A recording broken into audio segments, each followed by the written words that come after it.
ಕಾಲೇಜುಗಳಿಗೆ ಹೋಗಂಗಿಲ್ಲ. ಶಾಲಾ ಕಾಲೇಜುಗಳನ್ನ ಬಂದ್ ಮಾಡಲಾಗಿದೆ. ನಾಳೆ ಭಾರತ್ ಬಂದ್. ಹಾಗಾದ್ರೆ ಯಾವ ಕಾರಣಕ್ಕೆ ಭಾರತ್ ಬಂದ್? ಯಾವೆಲ್ಲ ಸಂಘಟನೆಗಳು ಇದಕ್ಕೆ ಸಾಥ್ ಕೊಡ್ತಾ ಇದೆ? ಇದೇ ವಿಶೇಷ ಕಾರ್ಯಕ್ರಮ ಭಾರತ್ ಬಂದ್. ನಾನು ಕಾವ್ಯ ಹೆಗಡೆ.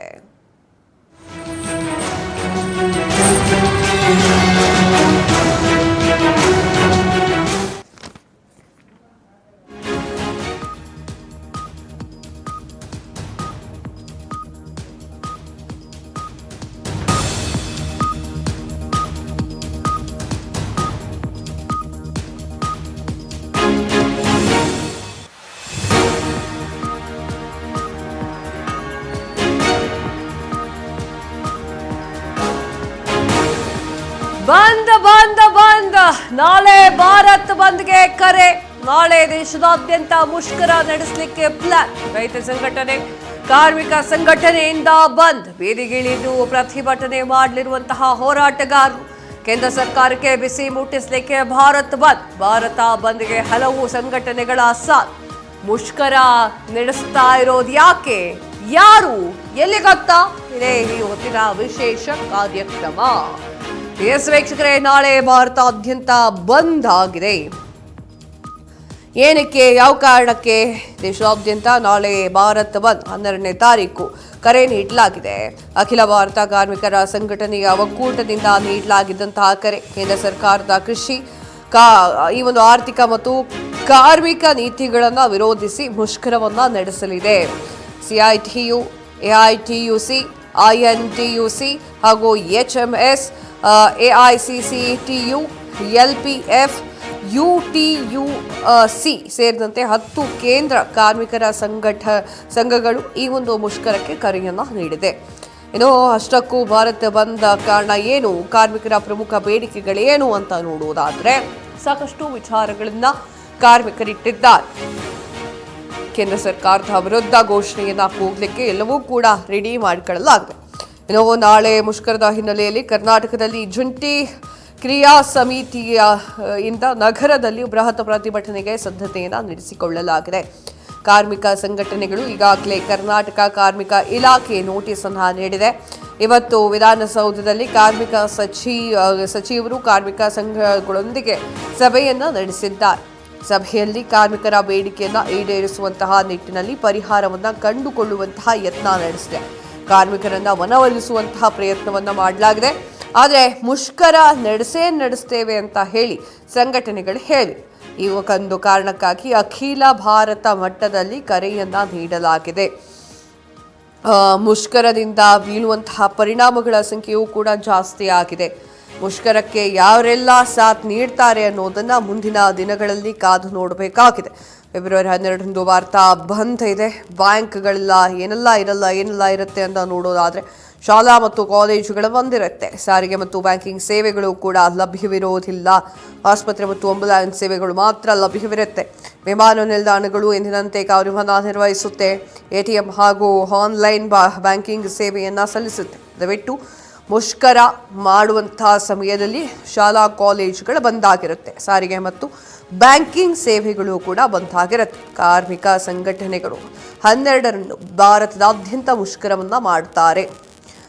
10 ಕೇಂದ್ರ ಕಾರ್ಮಿಕರ ಸಂಘಟನೆಗಳು ಭಾಗವಹಿಸಲಿದ್ದಾರೆ. ಕೃಷಿ ಕಾರ್ಮಿಕರ ಸಂಘಟನೆಗಳು CPIM ಮತ್ತು CPI ಸೇರಿದಂತೆ ವಿವಿಧ ರಾಜಕೀಯ ಪಕ್ಷಗಳ ಮುಷ್ಕರಕ್ಕೆ ತಮ್ಮ ಬೆಂಬಲವನ್ನು ಘೋಷಿಸಿದೆ. ರಾಜ್ಯ ಸಹಕಾರಿ ಶಿಕ್ಷಕರು, ನೌಕರರು, ಶಿಕ್ಷಕ ಸಂಘಟನೆಗಳು, ಬ್ಯಾಂಕ್ಗಳ ನೌಕರರು, ವಿಮಾ, ರಕ್ಷಣಾ, ರೈಲ್ವೆ, ಬಂದರು, ವಿಮಾನಯಾನ ಮತ್ತು ಸಂಬಂಧಿತ ಗುತ್ತಿಗೆ ಕಾರ್ಮಿಕರ ರಾಷ್ಟ್ರೀಯ ಮುಷ್ಕರಕ್ಕೆ ಬೆಂಬಲವನ್ನು ನೀಡಿದ್ದಾರೆ. ಮಹಿಳೆಯರು, ವಿದ್ಯಾರ್ಥಿಗಳು ಮತ್ತು ಯುವ ಸಂಘಟನೆಗಳು ಕೂಡ ಈ ಒಂದು ಮುಷ್ಕರಕ್ಕೆ ಬೀದಿಗಿಳಿದು ಪ್ರತಿಭಟನೆಯನ್ನ ಮಾಡ್ತಾ ಇದ್ದಾರೆ. ಕೇಂದ್ರ ಸರ್ಕಾರದ ವಿರುದ್ಧವಾಗಿ ಮಾಡ್ತಾ ಇರುವಂತಹ ಪ್ರತಿಭಟನೆ. ಬಿಜೆಪಿಯ ಆಡಳಿತವಿರುವಂತಹ ರಾಜ್ಯಗಳಲ್ಲಿ ಪ್ರಾಸ್ತಾವಿಕ ಮುಷ್ಕರದ ಪರಿಣಾಮದ ಬಗ್ಗೆ ಒಡಿಶಾ ಮತ್ತು ಅಸ್ಸಾಂ ಸಂಪೂರ್ಣವಾಗಿ ಸ್ಥಗಿತಗೊಳ್ಳಲಿದೆ ಎನ್ನುವುದು ಎಲ್ಲ ಮೂಲಗಳಿಂದ ಬಂದಿರುವಂತಹ ಶಾಲಾ ಕಾಲೇಜುಗಳು ಮುಚ್ಚುವಂತಹ ಸಾಧ್ಯತೆಗಳು ಹೆಚ್ಚಾಗಿದೆ. ದೇಶದಾದ್ಯಂತ ಶಾಲಾ ಕಾಲೇಜುಗಳು ಮತ್ತು ಇತರ ಶಿಕ್ಷಣ ಸಂಸ್ಥೆಗಳು ಮುಚ್ಚುವ ಬಗ್ಗೆ ಯಾವುದೇ ಅಧಿಕೃತ ಘೋಷಣೆ ಬಂದಿಲ್ಲ. ಆದಾಗ್ಯೂ ಕೂಡ ಕೇರಳದಂತಹ ರಾಜ್ಯಗಳು ಶಿಕ್ಷಕರು ಮತ್ತು ವಿದ್ಯಾರ್ಥಿಗಳು ಸಂಘಟನೆಗಳು ಬೆಂಬಲವನ್ನು ಘೋಷಿಸಿರುವುದರಿಂದ ಶಾಲಾ ಕಾಲೇಜುಗಳು ಮುಚ್ಚುವಂತಹ ಸಾಧ್ಯತೆ ಇದೆ. ಇನ್ನು ಹಾಲು, ಪತ್ರಿಕೆಗಳು, ಆಸ್ಪತ್ರೆಗಳು, ಮೆಡಿಕಲ್ಲು, ಅಗ್ನಿಶಾಮಕ ಹಾಗೂ ಆಂಬ್ಯುಲೆನ್ಸ್ಗಳು, ಇನ್ನು ಹಲವಾರು ಎಮರ್ಜೆನ್ಸಿ ಸೇವೆಗಳೇನೆಲ್ಲ ಇರುತ್ತೆ ಆ ಎಮರ್ಜೆನ್ಸಿ ಸೇವೆಗಳೆಲ್ಲವೂ ಕೂಡ ಚಾಲ್ತಿಯಲ್ಲಿ ಇರುತ್ತೆ. ಇನ್ನು ಶಿಕ್ಷಣ ಕ್ಷೇತ್ರದ ಮೇಲೆ ಏನು ಪರಿಣಾಮ ಬೀಳಬಹುದು ಎಂಬುದು ವಿದ್ಯಾರ್ಥಿಗಳು ಮತ್ತು ಪೋಷಕರು ಚಿಂತೆಯನ್ನ ಮಾಡ್ತಾ ಇದ್ದಾರೆ. ಶಾಲೆಗಳಿಗೆ ಅಧಿಕೃತ ರಜೆಯನ್ನ ಘೋಷಣೆ ಮಾಡಿಲ್ಲ, ಆದರೂ ಕೂಡ ಶಾಲಾ ಕಾಲೇಜುಗಳನ್ನ ತೆಗೆಯುವ ತರ ಎಲ್ಲ ಕಾಣಿಸ್ತಾ ಇದೆ. ಇನ್ನು ಪೋಷಕರು ಎಚ್ಚರಿಕೆ ಮತ್ತು ಸಿದ್ಧತೆ ಅಗತ್ಯವಿದೆ ಅಂತ ಹೇಳಿ ಎಲ್ಲಾ ರೀತಿಯಾಗೂ ಕೂಡ ಹೇಳಲಾಗ್ತಾ ಇದೆ. ಶಾಲೆಯಿಂದ ಯಾವುದೇ ಅಧಿಕೃತ ಸೂಚನೆ ಬಂದಿದೆಯೋ ಎಂಬುದನ್ನು ಪರಿಶೀಲನೆ ಮಾಡಬೇಕು ಅನ್ನುವಂಥದ್ದನ್ನ, ಇನ್ನು ವಿದ್ಯಾರ್ಥಿಗಳ ಅಧ್ಯಯನ ಮೇಲೂ ಕೂಡ ಈ ಒಂದು ವಿಚಾರಗಳು ಪರಿಣಾಮ ಬೀರುತ್ತೆ. ಇನ್ನು ಗ್ರಾಮೀಣ ಮತ್ತು ನಗರ ಪ್ರದೇಶಗಳಲ್ಲಿ ವ್ಯತ್ಯಾಸಗಳು ಕಂಡುಬರುತ್ತೆ. ನಗರ ಪ್ರದೇಶದಲ್ಲಿ ಪ್ರತಿಭಟನೆಗಳು ಹಾಗೂ ರಸ್ತೆ ತಡೆಗಳು ಸಾಧ್ಯತೆ ಆಗಿರುವುದರಿಂದ ಶಾಲೆಗಳನ್ನು ಮುಚ್ಚುವ ಸ್ಥಿತಿ ಇದೆ. ಗ್ರಾಮೀಣ ಪ್ರದೇಶದಲ್ಲಿ ಯಾವ ರೀತಿಯಾಗಿರುತ್ತೆ ಅಂದರೆ ಪರಿಸ್ಥಿತಿ ಸ್ವಲ್ಪ ಶಾಂತವಾಗಿರುತ್ತೆ, ಶಾಲೆಯನ್ನು ನಡೆಸಬಹುದಾಗಿದೆ. ವಿದ್ಯಾರ್ಥಿಗಳು ಏನು ಮಾಡಬೇಕು, ಬಾಕಿ ಇರುವಂತಹ ಹೋಮ್ವರ್ಕ್ಗಳನ್ನು ಸಂಪೂರ್ಣಗೊಳಿಸಬೇಕು, ಮುಂದಿನ ಪಾಠಗಳನ್ನು ಓದ್ಕೊಳ್ಳುವಂತಹ ಕೆಲಸಗಳನ್ನು ಮಾಡಬೇಕು. ಈ ರೀತಿಯ ಕೆಲಸಗಳನ್ನು ಮಾಡ್ತಾ ಹೋದರೆ ಚೆನ್ನಾಗಿರುತ್ತೆ. ಇನ್ನು ಸಿಟಿ ಮತ್ತು ಆಗಲೇ ಹೇಳ್ತಾ ಇದೆ, ಸಿಟಿ ಮತ್ತು ಹಳ್ಳಿ ಎರಡೂ ಕೂಡ ವ್ಯತ್ಯಾಸವಾಗಿರುತ್ತೆ. ನಾಳೆ ಭಾರತ್ ಬಂದ್, ಆ ಒಂದು ಕಾರಣಕ್ಕಾಗಿ ಎಲ್ಲರೂ ಕೂಡ ಕಟ್ಟುನಿಟ್ಟಿನ ಕ್ರಮವನ್ನು ಕೈಗೊಳ್ಳಬೇಕು. ಈ ಮುಷ್ಕರ ಕೇಂದ್ರ ಕಾರ್ಮಿಕರ ಸಂಘಗಳ ಜಂಟಿ ವೇದಿಕೆಯಿಂದ ನಡೀತಾ ಇರುವಂಥದ್ದು.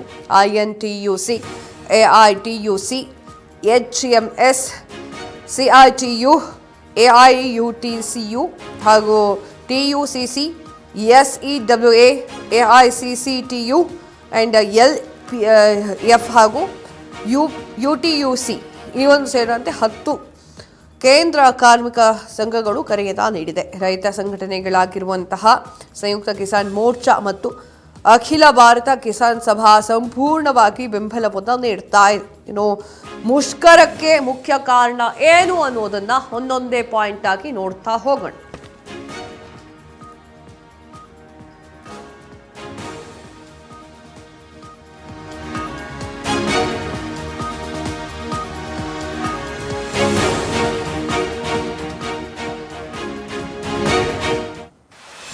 ದೇಶದಾದ್ಯಂತ ಮುಷ್ಕರಕ್ಕೆ ಕರೆ ನೀಡಿರುವಂತಹ ಹಲವು ಸಂಘಟನೆಗಳು ಕೃಷಿ ಮತ್ತು ಆರ್ಥಿಕ ನೀತಿಗಳ ವಿರುದ್ಧ ಭಾರತ್ ಬಂದ್ಗೆ ಕರೆ.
ದೇಶದಾದ್ಯಂತ ಮುಷ್ಕರಕ್ಕೆ ಕರೆ ನೀಡಿರುವ ಹಲವು ಸಂಘಟನೆ ಕೃಷಿ ಮತ್ತು ಆರ್ಥಿಕ ನೀತಿಗಳ ವಿರುದ್ಧ ಭಾರತ್ ಬಂದ್ಗೆ ಕರೆ. ಫೆಬ್ರವರಿ 12ರಂದು ರಾಷ್ಟ್ರವ್ಯಾಪಿ ಮುಷ್ಕರ ನಡೆಸಲಿಕ್ಕೆ ಪ್ಲಾನ್. 10 ಕೇಂದ್ರ ಕಾರ್ಮಿಕ ಸಂಘಗಳ ನೇತೃತ್ವದಲ್ಲಿ ನಡೆಯಲಿರುವಂತಹ ಬಂದ್ ಮುಷ್ಕರಕ್ಕೆ ಸಂಯುಕ್ತ ಕಿಸಾನ್ ಮೋರ್ಚಾದಿಂದ ಸಂಪೂರ್ಣ ಬೆಂಬಲ. ಸುಮಾರು 30 ಕೋಟಿಗೂ ಹೆಚ್ಚು ಕಾರ್ಮಿಕರು ಭಾಗವಹಿಸುವಂತಹ ನಿರೀಕ್ಷೆ ಇದೆ. ಕೇಂದ್ರ ಸರ್ಕಾರಕ್ಕೆ ಬಿಸಿ ಮುಟ್ಟಿಸುವಂತಹ ಸಲುವಾಗಿ ಸಂಘಟನೆಗಳ ಪ್ಲಾನ್ ಇದಾಗಿದೆ. ಎಸ್ ವೀಕ್ಷಕರೇ, ರೈತರ ಒಂದು ಆಗು ಹೋಗುಗಳನ್ನ, ಕಷ್ಟ ಕಾರ್ಪಣ್ಯಗಳನ್ನ ಹೇಳುವಂತಹ ಒಂದು ರೀತಿಯ ಹೋರಾಟ ಅಂತ ಹೇಳಿದ್ರೆ ತಪ್ಪಾಗಲ್ಲ. ಹಾಗೆ ಇದು ಕಾರ್ಮಿಕರಿಗೆ ಸಂಬಂಧಪಟ್ಟಿರುವಂತಹ ಸಾಕಷ್ಟು ವಿಚಾರಗಳನ್ನು ಹಂಚಿಕೊಳ್ಳೋದು ಹಾಗೂ ಕೇಂದ್ರ ಸರ್ಕಾರದ ವಿರುದ್ಧವಾಗಿ ಘೋಷಣೆಯನ್ನ ಕೂಗುವಂತಹ ಒಂದು ರೀತಿಯಾಗಿರುವಂತಹ ಪ್ರತಿಭಟನೆಯನ್ನ ಮಾಡ್ತಾ ಇದ್ದಾರೆ. ಬಂದ್ ಮಾಡಿ ಫೆಬ್ರವರಿ 12ಕ್ಕೆ ಶಾಲೆ ಮತ್ತು ಬ್ಯಾಂಕ್ಗಳ ಮೇಲೆ ಪರಿಣಾಮ ಬೀರುತ್ತೆ. ಫೆಬ್ರವರಿ 12, 2026ರಂದು ದೇಶದಾದ್ಯಂತ ಬಂದ್ಗೆ ಕರೆಯನ್ನ ಕೊಡಲಾಗಿದೆ. ಈ ಹಿನ್ನೆಲೆಯಲ್ಲಿ ಭಾರತ ಹಲವು ಕಡೆ ವ್ಯಾಪಾರ ವಹಿವಾಟಿನಲ್ಲಿ ಸಂಚಾರದಲ್ಲಿ ಅಡಚಣೆಯಾಗುವ ಸಾಧ್ಯತೆ ಕೂಡ ಇದೆ. ಇದೀಗ ಕೇಂದ್ರ ಕಾರ್ಮಿಕ ಸಂಘಟನೆಗಳು ಹಾಗೂ ರೈತ ಸಂಘಟನೆಗಳು ಬೆಂಬಲದೊಂದಿಗೆ ಫೆಬ್ರವರಿ 12ನೇ ತಾರೀಕು ಅಂದರೆ ನಾಳೆ ಭಾರತ ಬಂದ್ಗೆ ಕರೆಯನ್ನ ನೀಡಲಾಗಿದೆ. ಈ ಬಂದ್ ದೇಶದ ಹಲವು ರಾಜ್ಯಗಳ ಮೇಲೆ ಪರಿಣಾಮವನ್ನು ಬೀರ್ತಾ ಇರುವಂಥದ್ದು. ಬ್ಯಾಂಕಿಂಗ್ ಆಗಿರಬಹುದು, ಸಾರಿಗೆ ಆಗಿರ್ಬೋದು, ಸಾರ್ವಜನಿಕ ವಲಯದ ವ್ಯವಹಾರಗಳನ್ನು ಅಡ್ಡಿಪಡಿಸುವಂತಹ ಸಾಧ್ಯತೆ ಇದೆ.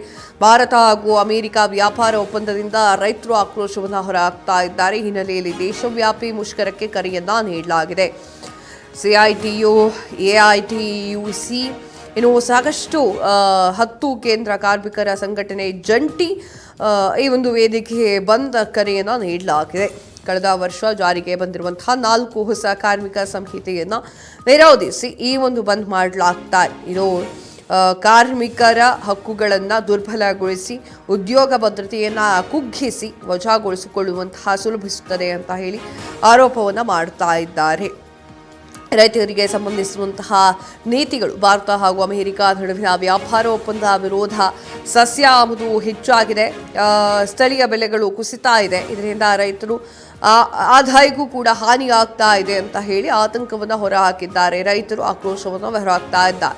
ಅಂದರೆ ಈಗಾಗಲೇ ಅಮೆರಿಕಾವು ಕೂಡ ಭಾರತೀಯ ಸುಂಕಗಳ ಮೇಲಿನ ಸುಂಕವನ್ನು -50% -18% ಇಳಿಕೆ ಮಾಡಿತ್ತು. ಈ ಹಿನ್ನೆಲೆಯಲ್ಲಿ ಸೋಯಾಬೀನ್ ಎಣ್ಣೆ, ಕೆಂಪು ಜೋಳ ಮತ್ತು ಪ್ರಾಣಿಗಳ ಆಹಾರ ಬಳಸುವಂತಹ DDS ಆಮದಿನಿಂದ ಸ್ಥಳೀಯ ಬೆಲೆಗಳು ಕೂಡ ಕುಸಿಯಬಹುದು ಅಂತ ಹೇಳಿ ರೈತರು ಆತಂಕವನ್ನು ಹೊರಹಾಕಿದ್ದಾರೆ. ಈಗಾಗಲೇ ಸಂಯುಕ್ತ ಕಿಸಾನ್ ಮೋರ್ಚಾ ಹಾಗೂ ಅಖಿಲ ಭಾರತ ಕಿಸಾನ್ ಸಭಾ ಸೇರಿದಂತೆ ರೈತ ಸಂಘಟನೆಗಳು ಬಂದ್ಗೆ ಬೆಂಬಲವನ್ನು ನೀಡಿದೆ. ಭಾರತ ಹಾಗೂ ಅಮೆರಿಕ ನಡುವಿನ ಪ್ರಸ್ತಾವಿಕ ವ್ಯಾಪಾರ ಒಪ್ಪಂದವೇ ರೈತರ ಆಕ್ರೋಶಕ್ಕೆ ಕಾರಣವಾಗಿದೆ. ಶನಿವಾರ ಹೇಳಿಕೆಯಲ್ಲಿ KM ಅವರು ಭಾರತೀಯ ಕೃಷಿಕ ಸಂಪೂರ್ಣ ಶರಣಾಗತಿ ಅಂತ ಹೇಳಿ ಬಣ್ಣಿಸಿದ್ರು. ಇನ್ನು ಡೇರಿ, ಪಶು ಆಹಾರ, ಸೋಯಾಬೀನ್ ಎಣ್ಣೆ ಮತ್ತು ಇತರೆ ಕೃಷಿ ಆಮದುಗಳಿಂದ ವಿದೇಶಿ ರೈತರಿಗೆ ತೀವ್ರ ಹಾನಿ ಆಗ್ತಾ ಇದೆ ಅಂತ ಹೇಳಿ ಆರೋಪಗಳು ಕೂಡ ಕೇಳಬಾರ್ದು. ಇನ್ನು ವಾಣಿಜ್ಯ ಸಚಿವರು ಕೂಡ ಅವರ ರಾಜೀನಾಮೆಗೆ ಆಗ್ರಹವನ್ನು ಕೂಡ ಮಾಡಲಾಗ್ತಾ ಇರುವಂಥದ್ದು. ವಾಣಿಜ್ಯ ಸಚಿವ ಪಿಯೂಷ್ ಗೋಯಲ್ ಅವರು ಕೂಡ ರಾಜೀನಾಮೆಗೆ ಒತ್ತಾಯ ಕೂಡ ಮಾಡಲಾಗ್ತಾ ಇದೆ. ಬ್ಯಾಂಕಿಂಗ್ ಸೇವೆಗಳಿಗೆ ಇದು ಫೆಬ್ರವರಿ 12ನೇ ತಾರೀಕು ಅಡ್ಡಿಯಾಗುತ್ತೆ. ಯಾರ್ಯಾರು ದುಡ್ಡು ತಕ್ಕ ಬರಬೇಕು ಅಂತ ಅಂದ್ಕೊಂಡಿದ್ದೀರೋ ಇವತ್ತೇ ತಕ್ಕ ಬಂದ್ಬಿಡಿ. ಸಾರ್ವಜನಿಕ ವಲಯದ ಬ್ಯಾಂಕ್ ಉದ್ಯೋಗಿಗಳು ಹಾಗೂ ಅಧಿಕಾರಿಗಳು ಈ ಒಂದು ಮುಷ್ಕರದಲ್ಲಿ ಭಾಗವಹಿಸುವಂತಹ ನಿರೀಕ್ಷೆ ಇರುವಂಥದ್ದು. AIBEA ಈ ಒಂದು ಪ್ರಮುಖ ಬ್ಯಾಂಕಿಂಗ್ ಯೂನಿಯನ್ಗಳ ಸದಸ್ಯರನ್ನ ಪ್ರತಿಭಟನೆಗೆ ಸೇರಿಸಲಿಕ್ಕೆ ಕರೆಯನ್ನು ನೀಡಲಾಗ್ತಾರೆ. ಜನವರಿ 27ರ ನಂತರ 2 ಬ್ಯಾಂಕ್ ಮುಷ್ಕರಗಳಾಗಿದ್ದು ಗ್ರಾಹಕರಿಗೆ ಇದು ಪರಿಣಾಮವನ್ನು ಬೀರಲಿದೆ. ಸಾಕಷ್ಟು ಕಚೇರಿಗೂ ಕೂಡ ಇದು ಪರಿಣಾಮ ಬೀರುವಂಥದ್ದು. ಶಾಲಾ ಕಾಲೇಜುಗಳಿಗೂ ಕೂಡ ರಜೆಯನ್ನು ಅಧಿಕೃತವಾಗಿ ಘೋಷಣೆ ಮಾಡಿಲ್ಲ, ಆದರೂ ಕೂಡ ಅಲ್ಲಲ್ಲಿ ವಿಚಾರಗಳು ಸ್ವಲ್ಪ ಗಂಭೀರತೆಯನ್ನು ಕಾಡುತ್ತೆ. ಇನ್ನು ಒಡಿಶಾ ಕಾಂಗ್ರೆಸ್ ಒಲವು ಕೂಡ ಘೋಷಣೆ ಮಾಡಿದೆ. ಭಾರತ ಬಂದ್ಗೆ ಸಾಕಷ್ಟು ಸಂಘಗಳು ಕೂಡ ಒಪ್ಪಿಗೆಯನ್ನು ವ್ಯಕ್ತಪಡಿಸ್ತಾ ಇರುವಂಥದ್ದು. ಕೇಂದ್ರ ಸರ್ಕಾರದ ನೀತಿಯ ವಿರುದ್ಧವಾಗಿ ಪ್ರತಿಭಟನೆಯನ್ನು ಮಾಡ್ತಾ ಇದ್ದ.